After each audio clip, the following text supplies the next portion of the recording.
Welcome to What She Said, the heartbeat of Canadian women's voices, with me, your host, Candace Sampson. Here, we dive deep into the raw, unfiltered stories and triumphs of women from coast to coast. This isn't just a podcast, it's a movement where empowerment and education collide and where mansplaining is shown the door. We're here to celebrate, uplift, and echo you. So get cozy, tune in, and let's embark on this journey together, exploring the rich tapestry of women's lives, their battles and victories, right here on What She Said.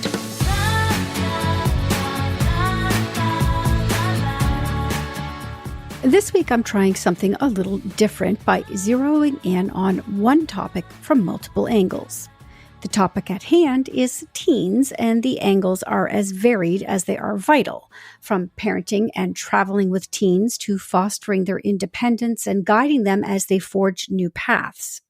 Having recently navigated the transition from parenting teenagers to nurturing young adults, I've experienced firsthand the challenges and transformations that occur not just in our children, but in ourselves as parents. It's a journey that's often filled with growth, a few bruises, and many lessons learned, culminating in a truly rewarding transformation. While this week's show touches on a few of the many aspects of raising teens, I hope it brings some clarity to issues you may be facing at home. If you appreciate this focused approach, tackling a single topic through various lenses, and would like to see more shows like this, please let me know. Your feedback is invaluable as I continue to explore topics that matter most to women. For today, though, join me as we dive deep into the dynamic world of raising teenagers, understanding their needs, and supporting their journey into adulthood. We kick off with a discussion on parenting styles with Aly Pain, What She Said's go-to expert on raising teenagers. Whether you identify as a tiger mom, helicopter parent, gentle parent, or free-range parent, we'll explore how to shift away from a parenting style that may no longer serve you or your teen. It's about evolving your approach without causing confusion or conflict at home. Anne Brodie is here with her latest entertainment picks, featuring Granite Harbor on BritBox and Faye on HBO. But in keeping with today's theme, Anne will also share her favorite teen movies, offering both nostalgia and new perspectives on the teen experience. Next, we'll discuss preparing teens for the workforce with Amanda Degrace, Director General of the Meredith Center in Chelsea, Quebec. Navigating the line between guiding them and overstepping is crucial. We'll talk about how to support your teens' job preparation while fostering their independence, ensuring they can grow into contributing adults in society. Traveling with teens offers unique challenges and rewards, and today Jami Savage, an adventurer and environmental advocate, will share her experiences and tips for making the most of family adventures with teenage children. Finally, taking a gap year can be a life-changing decision for many young people. Susie Parker, owner of Sparker Strategy Group and a mom herself, joins me to discuss how she's helping her teen navigate a gap year, offering insights into the benefits and considerations of this important life choice. So stay tuned as we navigate these complex topics together, ensuring you're equipped to support the teenagers in your life as they grow into their fullest potential. Are you a tiger mom or helicopter parent? Do you aspire to be a gentle parent or a free-range parent? Today, we're diving into the world of parenting styles with Aly Pain, What She Said's expert on raising teenagers. We'll be discussing how to move away from a parenting style that isn't working for you or your teen anymore, and how to address these changes without creating confusion. Welcome to What She Said, Aly. Thank you so much for having me. I'm super excited to have this discussion. Me too. I feel, when I was first having my children, it was very much, Ferberizing was still a thing. Crying it out was still a thing. Mm-hmm. And it's changed so much and evolved over 25 some odd years. And there's always some trend that parents tend to hop onto. Right. So maybe you can start by giving us a brief overview of some common parenting styles and what signs might indicate that a particular style isn't working anymore. Sure. So the documented parenting styles that are the most common is authoritarian, which is how most of us were raised. Authoritarian values compliance and competency. So skills, responsibility, grades, performing good jobs, all external markers that you're becoming a good human. Respect, all of those things. Values those first and foremost above all else. Also uses things like high levels of consequence or punishment. So there's a very, very high level of accountability with authoritarian parenting, but also a very low tolerance for emotion. So it creates more of an external performance for the teen. And then generally the other side is more permissive. Permissive parenting is often what parents like you and I who go, well, I was raised in this and it didn't really work for me. So I guess I'm going to go do this. And so we go 180 degrees over to permissive. Permissive, there's a very low level of accountability. But there's a lot of room for emotions, generally speaking, but there's also no boundaries.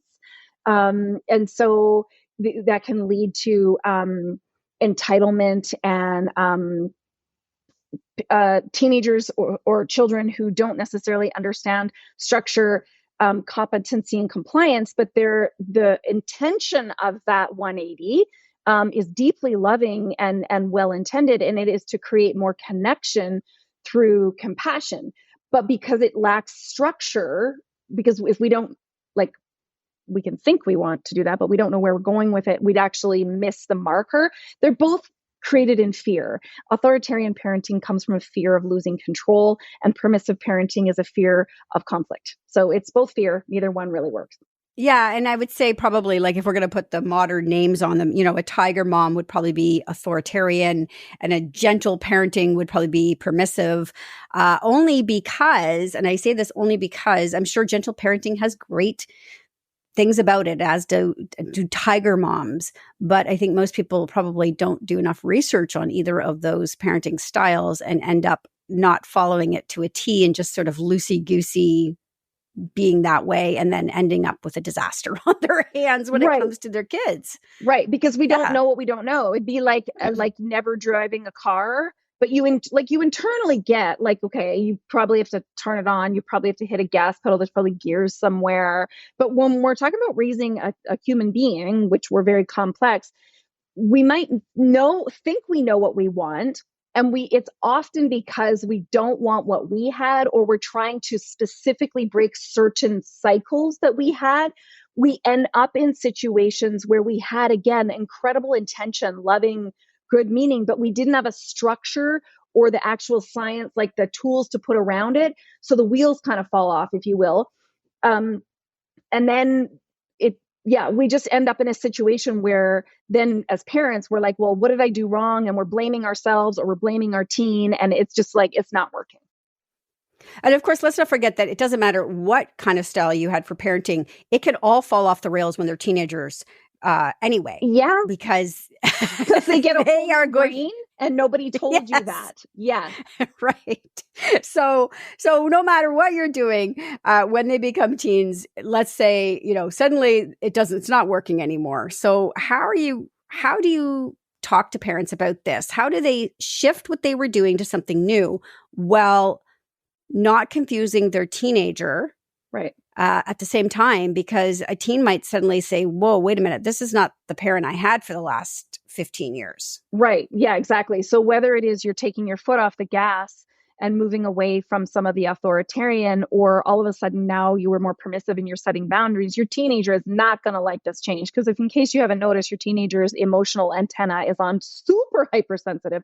So they're like, who are you? And why are you talking like a therapist? And, or why are you being so mean when all of a sudden you're setting boundaries? So first of all, I just want to say you cannot fail at something you are not trained for. Okay, so there's no failing parents listening to this. There's no such thing. I know you're all doing your best because we weren't trained. Okay, so there's that. In order to make shifts to create the kind of connection that you want in your heart, I know you want, and raise a respectful, like, human who I know you also want, you got to first say to your teen, look, here's what I've realized. I'm doing the best I can, but I think I've maybe done this a little, or I've done this, and I'm going to be learning some new stuff and making a shift. I know it might be awkward. It might be weird. I've never been a parent of a teen before. You've never been a teen before. So it's probably going to be as weird, but I'm going to try new stuff. And if it sounds awkward, like, let's just talk about it, because my relationship with you matters. And I want to be the best I can be in a way that feels right for me and you. I love that advice because I think there's something really profound in showing your teenagers that you can change your style. You're modeling for them what it means to do that in the real life, even when they get older, right? Right. You're modeling vulnerability. You're modeling accountability. You are not saying everything in your relationship with them is your fault. No. But you're saying, like, here's what I've noticed about me. I am accountable for that. And I am courageous enough to try something that I haven't tried and know it might feel weird, but I'm okay. Yeah. How important is it for parents to be flexible and adaptable in their approach as their teen grows and changes? And what challenges might they face during this transition? That is such a key question. So the biggest thing I can say to you is you've got to parent the teen you have, not the teen that you want, or the parent you wanted, or the teen you were. None of those. All that matters is you got to parent the teenager that you have. So it means that challenging a lot of our beliefs, which actually around parenting were disproven in 1960. It's just that it's taking us a really long time to make that shift to the science that shows specifically that parenting that is authoritarian and focused on compliance and competency with a low tolerance for emotion actually creates codependency and anxiety and a whole lot of other things. So our own fear of emotion, because we were raised that way too, is probably the first thing, is addressing our own fear of emotion so that you can then be present with your teenager's emotions with boundaries that has both compliance and competency with a healthy mix of connection and compassion, which again, you and I probably weren't used to. So in fact, it's not authoritarian, it's not permissive or gentle parenting or whatever. I call it respectful parenting. And that's the 90-degree shift, not the 180 that our brains naturally and normally do. When we say different, our brain goes, oh, opposite. Okay. And that's also normal, by the way, Yes. is that in fact, it's this little known exit that's at the 90-degree switch. And I call it respectful parenting. And it is a mix of both skills, accountability, responsibility, and also wide range for emotional development and capacity and regulation and expression to learn to connect, because we know that the value of the relationships they have with themselves, that is the relationship that they have with others, which then actually builds more competency and compliance. So it's a meet in the middle thing, and it can be very uncomfortable if you are like me and you came from a home where none of that was included. So it meant really addressing a lot of my own challenges, beliefs, and stories that were sort of ingrained in me, and building my own capacity for emotions. So I wasn't always trying to shut down or suppress my teen, thinking it was all back talk, and that was terrible. Aly, there's a reason that I keep having you back on what she said. And it's because, and I don't talk about raising little kids at all on this show very often. But raising teens is the hardest job I think you will ever go through as a parent. And whatever your relationship was like with them when they were younger, it will shift, it will change, and it becomes so challenging. Yeah. I'm not saying it's not worth it, but it's challenging and rewarding. But you really need to work at it. So that's why you're always here. So I love the advice you bring to the table. I want people to be able to connect with you. You have written about this extensively on your website. So where can people find you? Best place to find that free resources is alypain.com, ALYPAIN, on my website under resources or blogs. And you can find me on social media at Aly Pain. All right. Thank you, Aly, for joining me today. Thank you so much.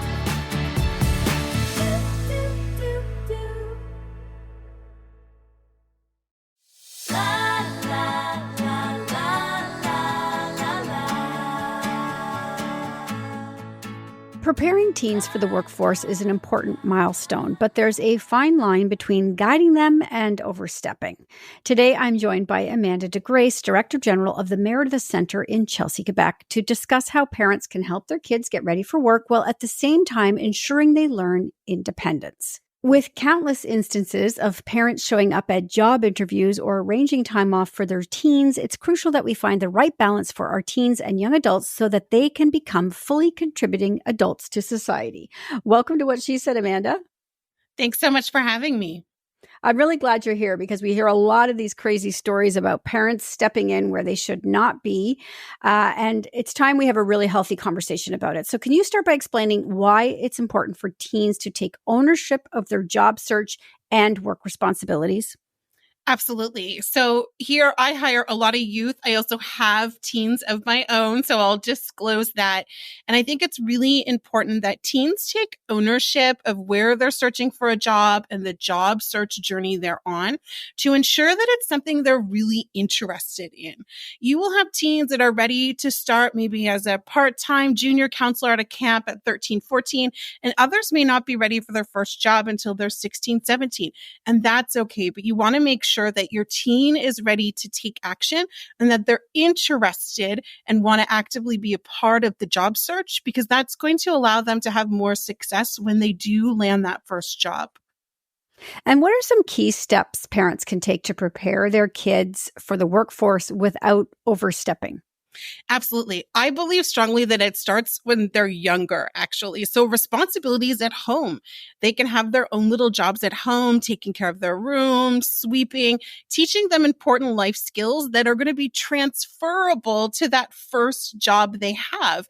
You know, if they're working at a day camp, for example, do they know how to clean up after the kids? Or if they're in a storefront, do they know how to look at an adult in the eyes to greet them with a smile and a warm welcome? I think it's really important that we're teaching our teens these skills from early on. And when we're helping them with their job search, we can look at what are things they're interested in. Do they love being outdoors? Well, then maybe they're best to search for a job that's in that type of environment. Are they a little quieter or shyer or don't like to be around a lot of people? Then help guide them towards jobs where they're not going to be surrounded by 100 people in a big stadium. Let's talk about preparing for those job interviews without actually participating in them. Please, parents, do not do this. Do not show up at the job interview with your child. No. But how can you prepare your teen for that job interview? Absolutely. I think it's important that we share with teens what to expect. As adults, many of us have been to job interviews before. Share those experiences with them so they can understand the first time you went for a job interview, you were probably really nervous too. Many of us still get nervous when going into a new job interview. What to expect, the importance of greeting the person who's interviewing you, how to shake their hand, how to sit. You know, if they're sitting and fidgeting while they're talking the whole time and showing they're really nervous or reserved, are those the qualities that they're wanting to really shine in a job interview? Probably not. Help run them through some mock interviews as well. Connect with people who are already maybe starting off in those lines of job. They're interested. Ask them, what sort of questions were you asked during your interview?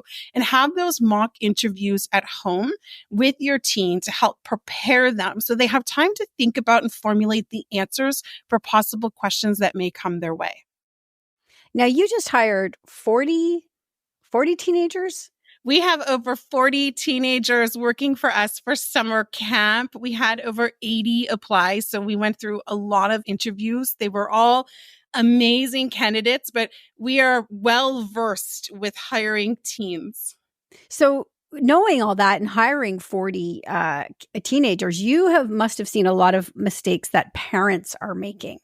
Can you share a couple so people listening can avoid those pitfalls? Absolutely. And I know these pitfalls, they come from a place of love. As a parent, we want to do what we feel is best for our child or teen, and we often want to protect them. That mama bear or daddy bear comes into play.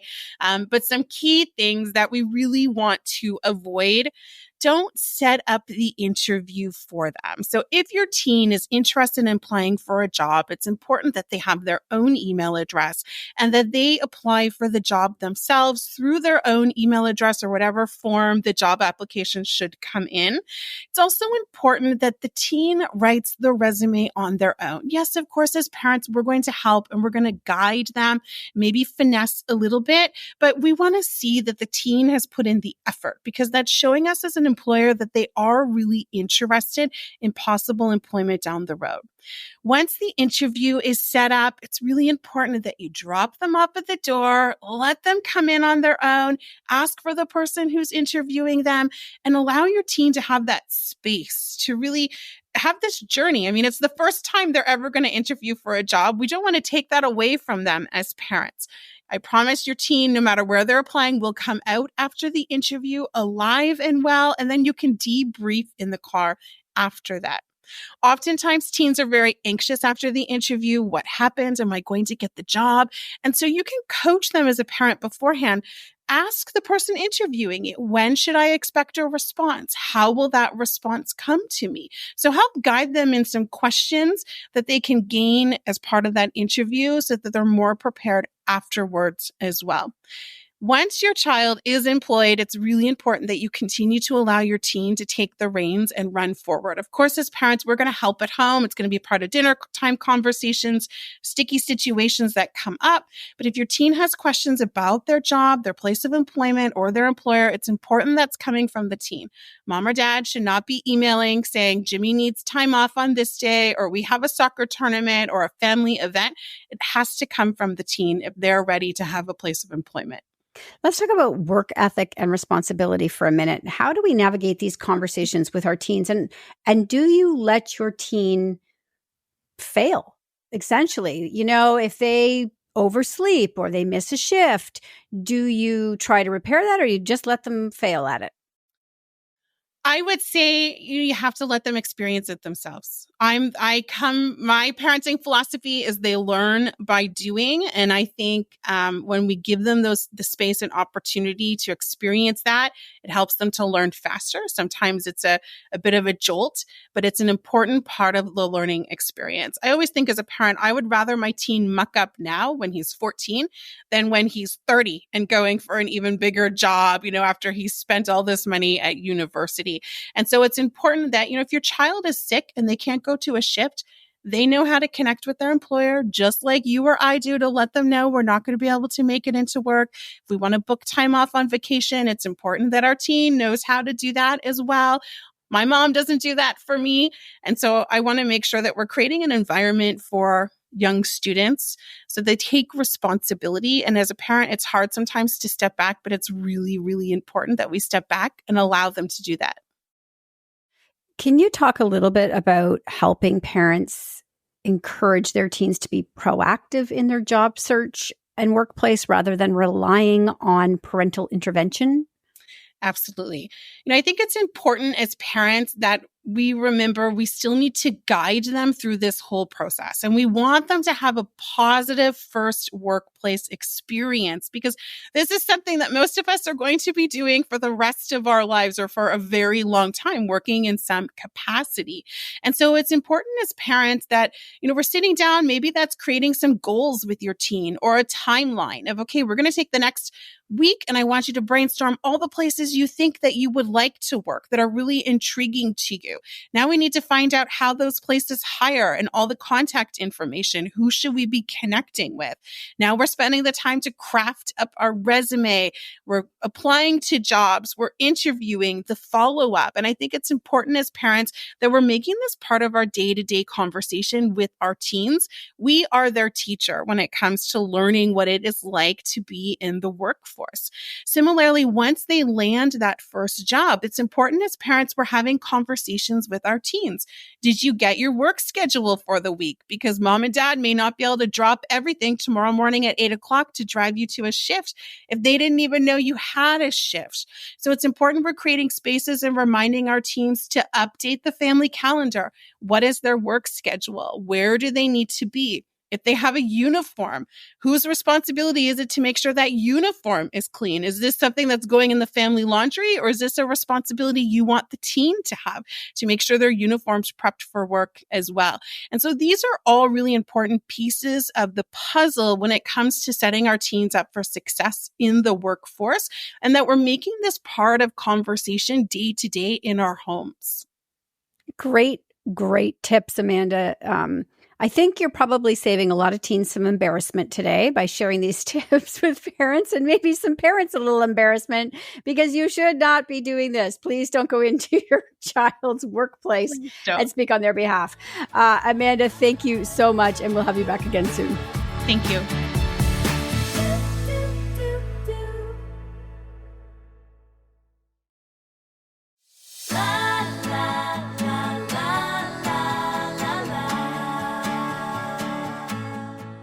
Traveling with teens can be both challenging and rewarding, offering unique opportunities for bonding and adventure. Today, I'm joined by Jami Savage, a lifelong adventurer, mom, writer, environmental advocate, and unrelenting optimist dedicated to helping families lead adventure-filled lives.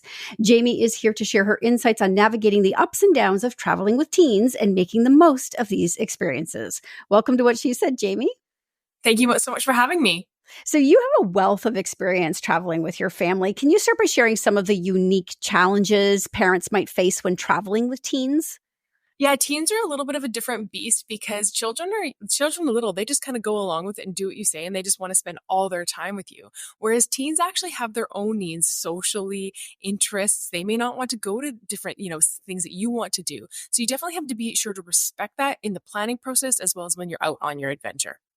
Absolutely. And I think the biggest hurdle is keeping teens engaged and excited about travel, because right now when they're in those teen years, there's a lot of eye rolls. If you say black, they say white.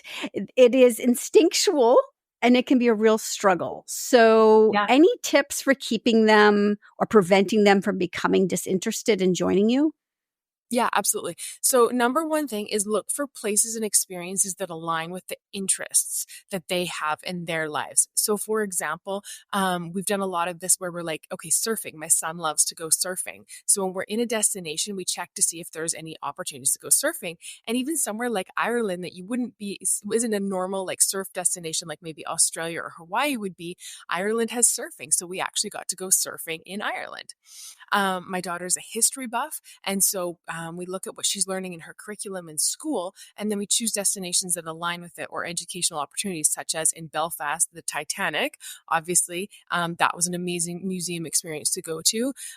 Canadian history, Halifax, Pier 21, that's a lot of Canadian history. So we really look at what's going on in their lives from a curriculum standpoint, what they're learning in school, and then from a personal interest, sports, things that they like to do. And we make sure that those are integrated naturally into our trip.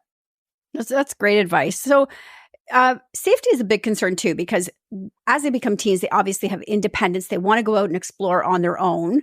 So how do you deal with that? Yeah. And being able to explore on their own in a safe way is actually one of those milestones in lives and those skills that we need our kids to develop. And travel is a great way to do that because they're going to be exposed to different people, different scenarios, different ways of communicating. And them being able to troubleshoot that is a major life skill. So we definitely want to encourage it. But as a parent, our anxiety around our babies leaving the nest and getting out there is really hard. And so the number one thing that I like to do is use technology to my advantage. So we have that conversation before they go and we say, okay, you've got your phones. When are you checking in? Is it going to be 20 minutes? Is it going to be 2 hours? To make sure you're both on the same page with that. And then also, if you need to, drop an air tag or use Find My Phone so that you know where they're at. We also use the buddy system. So when we're traveling, that could be with their sibling, that could be with another parent, with a friend, making sure that they're using the buddy system when they're out and about, whether they're at, a market or down at the beach or whatever, so that we're teaching that, buddy system is the safest way to travel. And kind of those two rules allow them to go out and explore, but make sure that when they're out there, I'm not just spending my whole time back in the hotel room stressing out about them. So you mentioned technology, which I think is interesting because it sort of leads me into my next question. It becomes this struggle, this push-pull for parents. I want them to have their technology to keep in touch. I want them to get off their technology to see what's around them. So how do you handle the inevitable screen time issue that comes up on vacation with teens and travel? Yeah. And we're on our screens too when we travel, right? We're looking Of at bookings, course. we're doing research on what we're going to do for the day. So we are as guilty as they are in terms of, picking up that phone. So number one, in our house, like in the morning when you first wake up, everyone can kind of have screen time. That's one of our rules that also goes on to the road. On whether we're checking the news or getting ready for the day, everyone can kind of have that downtime. When we go out, their data goes off, right? So that's going to force them not to be having those conversations, texting or checking their phones. And we try to do that as well with our phones, which keeps us from, answering those notifications that are popping up. And we also keep our rules on the road that we do at home. So for example, we don't allow phones at the dinner table. So we wouldn't do that when we're on vacation as well, which puts those mandatory breaks in place. Phones can be great though, when you're stuck in an airport or you're waiting or, it really is that, there's pros and cons to technology. So just making sure you're creating those healthy boundaries around what the expectations are from the whole family, not just the kids, so that you're all following those rules, and then ultimately going to create a better experience. Another thing that we did that was really fun one year is we gave the kids disposable cameras. So instead of pulling out their phones all the time, we gave them disposable cameras for a trip, and they loved it. They loved not having their phones. They loved looking at like an old style of camera, the nostalgia. And then when the pictures came back, they looked a lot older and they looked almost aged, like they had been photoshopped. But that's just what disposable cameras look like. So that was a neat way to force the transition off of technology and look at our trip through literally a different lens. Yeah, and there is this growing trend amongst, Gen Z and younger, I guess the alpha generation, to be using disposable cameras. My daughters like to take out a small, just point and shoot camera now with them instead of their phone. And I love this shift for them because they're understanding that being tethered to a phone is not so fun. So I love that, that is a growing trend. How do you encourage your teens to embrace new experiences though? Because that is often, I think, the biggest struggle with teens. They say, oh, like I'm not going to look cool doing that. Or, oh, what if somebody sees me? So how do you get them to sort of push out of that discomfort and try new things? Yeah. And so there's a couple different things you can do. So one is to give options. So if we're going to say a new place like Banff, for example, this summer, what do you want to do? Is it canoeing? Is it hiking? Is it biking? Is it Via Ferrata? Like, what are the options that you want to do? And then let them be a part of that conversation. Something we can also do is find teen friendly tours. So looking at things that are like mountain biking is cool. So yeah, you're trying something new, you're getting outside your comfort zone, but you're not worried that you're, going to be too far in the uncool factor, right? And again, trying to find things that align with their natural interests. So my son loves mountain biking. That's an easy transition for him. My daughter, not so much. So maybe instead we're going to meet in the middle and we're going to do more of like a valley bike tour. So not too strenuous or too far outside of her comfort zone, but we still get to be on the bikes. We're going to get to see the bears. We're going to get to head on up to Johnson Canyon. So that type of thing. So trying to find the balance between the different needs in the family. And that can be hard, especially if you have a bigger family, if you're traveling with, 3 or 4 children, that can be hard with the different ages, but there's so many, different adventures that can be adapted to the family if you're willing to have the conversation. I think the biggest mistake is mom planning an action-packed itinerary and being like, we're going to do this, and this, not having the conversations. And at the end, everyone is burnt out, exhausted, and you actually haven't achieved the goal of having a good family trip. Exactly. Well, we're at my favorite part. This is the best question of the whole interview. Where should parents take their teens this summer? Because I think a lot of Canadians are planning road trips, and I know you've been everywhere across Canada. So what are some must-see destinations? Yeah, I haven't been everywhere, but I'm trying to get there. But yeah, Canada, I mean, that's the thing. It's my number one favorite country in the world because we've got so many amazing places to explore. So starting off in the East, St. John's, Newfoundland, you and I were just there. Amazing. right? The community, the people, the history, the culture, the things. It's amazing. Heading right on over to Halifax, another amazing harbor city, very friendly. And that's definitely a city that you could definitely let the kids wander around and explore very easily, very accessible. Lots of great things happening there.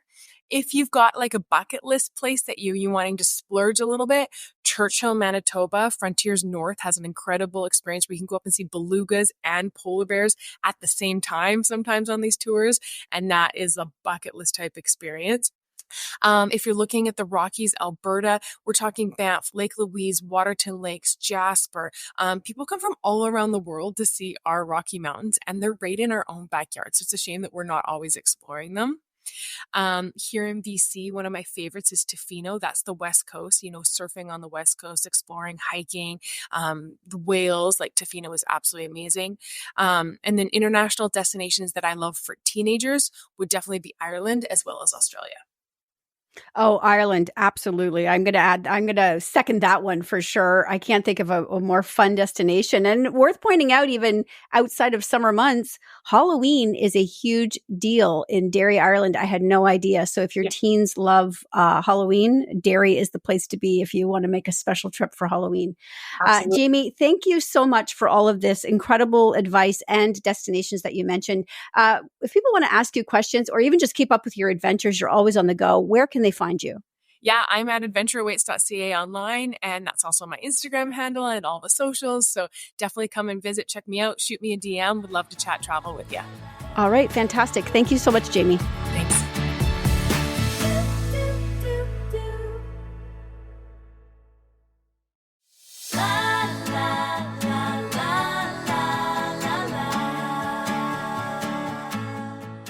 Taking a gap year can be a transformative experience for many young people, providing them with time to reflect and make more informed decisions about their future. Today, I'm joined by Susie Parker, owner of Sparker Strategy Group, Winnipeg's first and only social media and public relations agency. Susie is also a mom, helping her teen navigate the ins and outs of pursuing a gap year. She's here to share her experience and insights. Welcome to What She Said, Susie. Thanks for having me, Candace. So can you explain what a gap year is for those who might not be familiar with the concept? Sure. So I think the definition has changed as well. I think over the last few years, especially as technology has sort of creeped its way into our lives, I think that a gap year traditionally meant that once you graduated high school, you didn't go into post-secondary education right away. You took either 1 or maybe 2 years to travel, to work, to explore the world, figure out what you wanted to do, and then went into pursuing post-secondary education. I think that the gap year definition has definitely changed, especially post-COVID. I think that parents of kids who were in high school during COVID are experiencing some different transitions and are experiencing some different ways that we're going to pursue the rest of our lives type of thing. And we're one of those families that are experiencing that right now. So what does your son's gap year look like then? So right now he's actually working full time. He has a job with a great company. He's working outdoors every day. He's working with plants and trees. And it's actually like really hard labor. It's not an easy job that he has. But he loves the work. He's outside. Getting fresh air. He's learning things about nature and horticulture and the environment and all those things. So he's really enjoying it. He's had some friends who went into post-secondary right after high school. So they started last September. And I believe out of a small group, let's say there's a group of 10, let's say 7 are not going back next year and only 3 will be returning to post-secondary. That's huge, actually. That's a large number not returning. But I feel like for parents, it's easy to get caught up in what we had hoped our kids would do. So how did you feel initially when your son decided he didn't want to pursue that traditional high school to university path? Nervous, for sure. I'm the first person in my family to graduate with a degree from university, which was huge for both my parents. Both my parents are immigrants. And that goal and that path was drilled into me from as long as I can remember. Now, I did sort of continue that tradition and mindset with my kids in that you do have to pursue some type of post-secondary education. We did not, we weren't thinking university is the only way. Like if you wanted to take a trade, if you wanted to do something, whatever was going to interest you would have been fine. But I can just say that emotionally and psychologically, he was not ready. And he let us know that. And we were fine with that. We picked sort of a date in the spring, I guess, when he would apply. And that date came and went. He said, I'm still not ready. And then we could tell that, he was trying to say something to us, but he was trying to find the right time to do it. And he sat us both down and said, you know what? He says, I'm not ready to go to school yet. Like, I'm not ready at all right now. And it was hard to hear, but only from the perspective of what we as parents have been taught we need to hear from our kids, right? So I think, and Candace, I don't want to speak for you, but I think that we have this in common in that we have really good relationships with our children. I listen intently and with intention to my children. And I have come to realize, first of all, that the way we were raised, very different than how we're raising our children. We were sort of told what we were going to do. It was not up for debate for me. It was not a question of, are you okay with that? How are you feeling about that? Nobody ever asked me anything about that type of stuff. Yeah, we could do a whole episode on how Gen X was raised. And so I have taken those, if you want to call them scars, we can call them scars, but I've taken those lessons and really made an intention to connect with my children on a different level. And the fact that he felt psychologically and emotionally safe to say those things to us was really huge. So to us, that was actually the win, was that no matter what stress he was going through internally, he was able to express that to us and feel safe in divulging that information. So to me, school is not the issue. The issue is about building trust in our relationship and about helping support him in the way that he needs to be supported right now. What would you say to parents then who might be considering, like, what are some key considerations or steps that parents should take if their teen is considering a gap year? So I think that you need to put it on the table, really, is that put it on the table as an option alongside post-secondary, alongside whether it's travel or work. Just say, okay, if you're not ready to go to school after high school, what will your path look like? Because you don't want to get to August of graduation year and now your child's trying to find a job that's going to work full time, or maybe put together 2 part-time jobs and build something out of that. I always think it's really smart to go in with a plan. Now, plans can get, blown up as well, obviously. But I think even just having those conversations, opening that pathway to discussion with your teenager, young adult, is a really good way to take the pressure off of both of you, off of what you think you should do. Now, the second piece of this is that there's a lot of our teenagers who watched their parents deal with layoffs during COVID.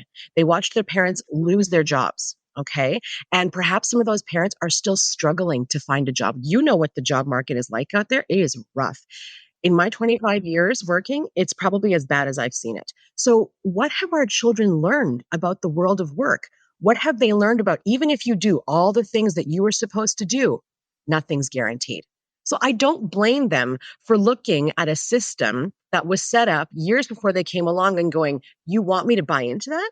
How is that going to work for me? So I really, I take pride in their ability to look at the lives that we've led, and the family structures and the social structures that we put into place for these kids and just go, I'm going to need to find a different way. And I really like your help doing that.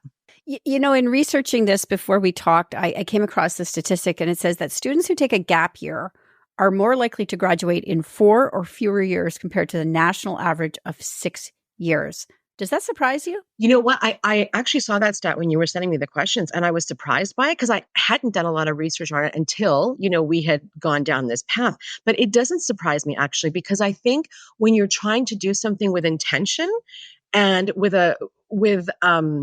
sort of getting your ducks in a row and you've psychologically psyched yourself up to do whatever it is that you're going to do, I think that your chances for success are really that much higher. And you're not there to fool around and figure out what you want to do. You kind of already have an idea of which path you'd like to take. Now, I've said to the kids for years when they were in high school and stuff, the job that you have when you're done all of this might not even exist yet. You might be creating something out of, this education that you're putting together and this life experience that you're putting together. So I think that we have to be really creative and really open-minded about how we're looking at the world of work and post-secondary education in 2024 and beyond. Absolutely. Especially with AI just, coming on the scene full force. We don't know how this is going to change things. We're unprepared for it. It's worth pointing out too, that if your child does their high school education in 4 years instead of 6, that's massive savings. Oh, I mean, university is not cheap. it's not. So that is massive savings. When you know what you're doing, you're not wasting that money and you're not wasting time. Absolutely. Absolutely. So how do you balance then? I think this is the biggest one for parents will be, how do you balance supporting your child's independence while ensuring that they make the most of their gap year? Because you don't want to see them lying on the couch or not doing something with the time that they have. Yep. So how do you balance that? Yeah, it's a great question, and I don't want to say that we have it all figured out on that end, But I think what I use as the gauge is he engaged in our home life? Is he contributing to the household like he did before, really, and a little bit more now that he has access to a car? He's able to, drive some younger siblings around, help my husband with a few things, like those types of things. We also talk about saving the money that he's earning. I said to him, this is the most disposable income you will ever have in your life. What do you want to do with it? Because you have no overhead expenses. You're living at home. What a great opportunity for you to pack away some money for yourself. So I think really it's about watching for those changes in their demeanor, having those, conversations. And sometimes it's at 11:30 at night while they're eating a bowl of cereal, and you're just asking about their day and asking about their friends and asking how things are going and what they're seeing out there in their world and really listening to what that means.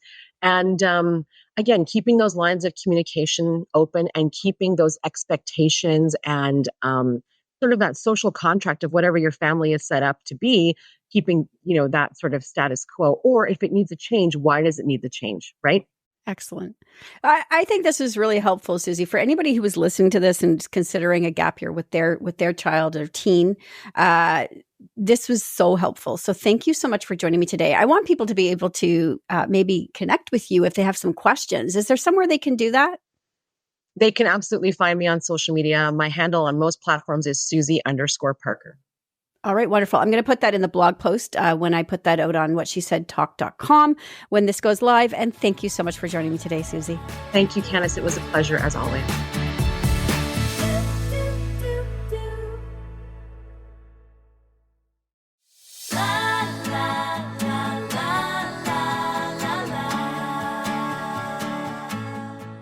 Things are a little slow in the entertainment world right now. So this week, Anne's got 2 new shows for us, but we're also going to dive into some teen favorites. Since this week's show is heavily focused on teens anyway, we thought it would be a good time to talk about that. Anne, welcome back. Thank you. Nice to see you. Let's start with Granite Harbor. Tell me about that.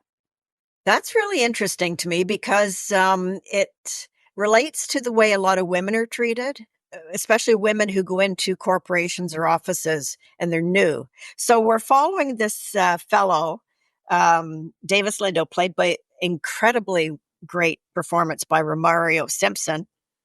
Now, he's been a Royal Military Police Sergeant for 10 years in Jamaica. He flees Jamaica. He goes to Aberdeen, Scotland, of all places, and he's hired there as a recruit. He's told to keep his mouth shut and stand back. And this guy has incredible instincts and intelligence and the experience. He's superior to any of the other officers that he's working with. Now, he's being completely oppressed by the women and also by one of the men, but it's more a racial thing with him. So they are examining the murder of an oil magnate. Aberdeen is an oil capital connected in business to Norway. So this fellow, Coburn, has a very important company and a partner in Norway. Now, he's at a news conference with the partner, and they're announcing that they're going green. But the crowd is full of eco warriors, and one fellow has throws things at him, and he's arrested for the murder of this man who is found soon after. Soon after. So, yeah, so that's the case that they're working on. And one of the interesting things is that the brother of the man who was murdered was seen arguing with him at the news conference. It's interesting, but he tends to look at the psychology and human behavior aspects, and they totally brush him aside. Now, that happens to some groups of people, and it was interesting to see it happen to this young man in this show. So, and his performance is terrific. The material might not be up to his standard, but I see a big future for Romario Simpson. All right. Fabulous. So that's on BritBox. Yeah. Now, all right. Yes. Tell me about Faye. Faye Dunaway. Okay. Have you ever seen Bonnie and Clyde? I have, yes. Okay. So she was a huge star when that happened. She'd been acting in theater for a long time, but finally landed the role that made her a global sensation, without a doubt. So, her career went from one huge role to another huge role. And I've got the list of her films. And she became a real icon of the independent woman, the strong-willed woman, and the difficult woman. She was really tough. I interviewed her. She was tough. But you come out of it alive and you're just happy. So she talks about her struggles with bipolar disorder and alcoholism, and how her son, Liam, keeps her on track, and their bond is so beautiful. He joins her for part of the documentary, but it's mostly her incredibly honest words and her clarity and her grace. If you're a fan of Dunaway, who is now 83, this is definitely something you have to watch. And if you don't know Faye Dunaway, this is something you definitely have to watch. It's on HBO Max, so. All right, perfect. So I have to tell people before we get into this next section here, I asked you to pull together your favorite teen movies, and your reaction was so wholesome and so cute. It made me laugh. You were so excited to pull this together for me. You were texting me within minutes saying, "Oh my God, you're going to love these." So let's get into it, because I'm really, really surprised to see that one of the top ones you listed was the Twilight series. Yes, that was so sexy and really a landmark in teen films, a total landmark. It was important.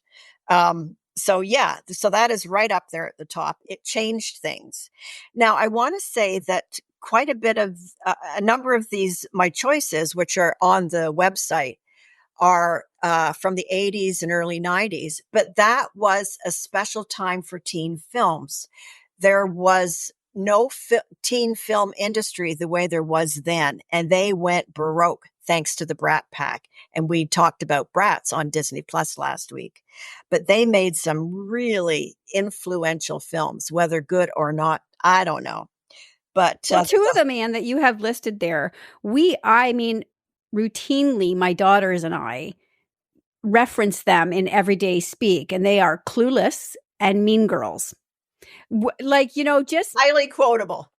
Yeah, highly quotable movies, and at least once a week we're quoting one, if not both of those movies. Just offhand. It was those were culturally important films. They changed things. The Valley Girl was suddenly a thing, and I must say, despite how mean and clueless some of the people were, they were also heartwarming, because they always came around and it was always positive. That's one thing about these films. They were pretty positive. And then we've got Scream and Carrie and Nightmare on Elm. These are important films. But I have to do a special shout out to Interview with a Vampire, because it was the gothic, sexy, dark, deadly stuff that kind of relates years later to Twilight. And of course, it starred two hunkadoodle-doos, Tom Cruise and Brad Pitt. So go see my list and my explanations.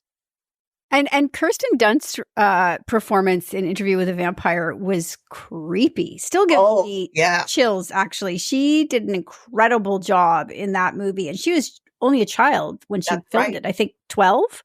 Around there. And I did the Junka for that and interviewed everybody. And she just took it all in stride, that she was doing so well. That's fine. That's fine. Yeah. And I'm schooling and I'm doing my hobbies and stuff. So, cool kid. Absolutely, she was. Yeah. And cool adult, by the way. I really love seeing what she's doing now. So, and thank you for this. I hope everybody heads over to whatshesaidtalk.com to get your full list of your favorite sort of teen movies. I might even slip in a couple of mine as an editor's note at the bottom. Oh, please. I will. All right. Thanks so much. And we'll see you in a couple of weeks. Enjoy your vacation. And you too, Candace, you deserve it. If today's podcast resonated with you, spread the word and share the inspiration. Don't forget to hit subscribe on What She Said across your favorite podcast platforms. Crave more? Join my vibrant community by signing up for my newsletter at whatshesaidtalk.com, and let's get social on Facebook, Instagram, and X at What She Said Talk. Dive into my world a little deeper on TikTok and Threads at Candace Said. And for those who love the airwaves, catch me weekly on 105.9 The Region, Blast the Radio, and 107.7 Pulse FM. Until next time, keep making waves and remember, your voice matters.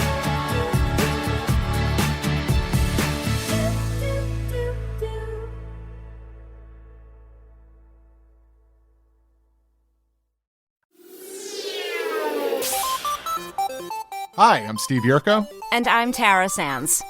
Now available from Maji Media is our new podcast, 4Kids Flashback.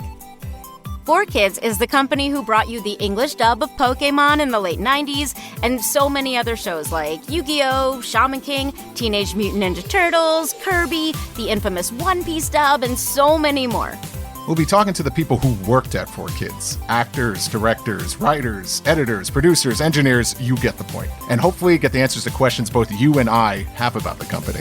I actually worked there as a voice actor on some of the shows. And I was a kid watching the shows and remember way more than Tara does. And thank God for that.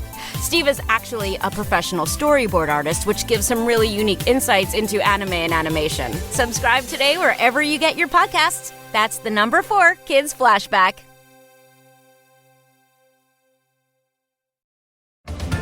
You May Also Like is a podcast recommendation show where we interview a podcast host about the subject matter of their show.